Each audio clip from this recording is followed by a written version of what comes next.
On dit que le passeport marocain va changer. Un passeport qui va changer d'ici le mois prochain, titre Express. Et donc c'est une décision qui fait suite à un décret et qui va donc permettre plusieurs changements. D'abord au niveau du contenu avec l'ajout de la langue amazigh en plus de l'arabe, du français, de l'anglais. Mais il y aura aussi à prendre en compte la suppression de l'adresse du titulaire. Autre nouveauté, essayer d'augmenter la sécurité biométrique, de la renforcer en utilisant cette fois-ci une photographie qui sera davantage sécurisée ainsi qu'une puce électronique intégrée qui va protéger encore plus contre la falsification et la contrefaçon. Mais bien évidemment, les passeports déjà en circulation vont rester valables jusqu'à leur date d'expiration. Un changement qui veut aussi refléter l'identité marocaine dans ses multiples affluents. Titre tel quel en reprenant les dires de Moustapha Paitas, qui est le porte-parole donc du gouvernement. Il insiste bien sur le fait que le passeport doit porter l'identité marocaine dans toute sa diversité au niveau de son patrimoine culturel, civilisationnel et même architectural.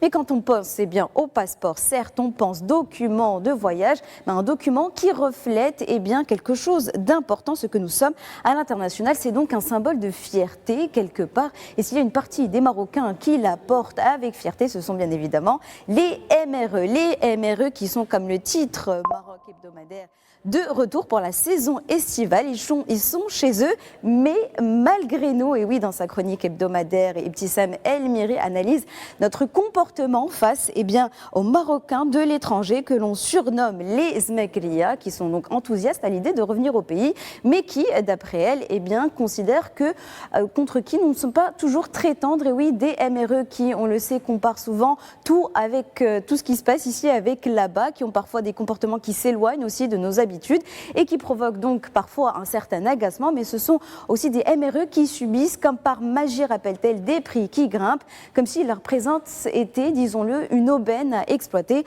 Alors, où est passée, questionne-t-elle, notre patience, notre hospitalité, notre chaleur face à des Marocains du monde, pas toujours partis par choix, mais qui portent parfois des familles entières et dont les transferts dépassent surtout les 8%. Alors, n'oublions pas qu'ils ne sont ni des invités, ni des étrangers, mais qu'ils sont au Maroc, un Maroc qui a changé certes, mais qui reste notre maison à tous. Elle clôture bien évidemment avec cette phrase évidente: les MRE, bienvenue chez vous, car évidemment vous êtes au Maroc, encore une fois chez vous.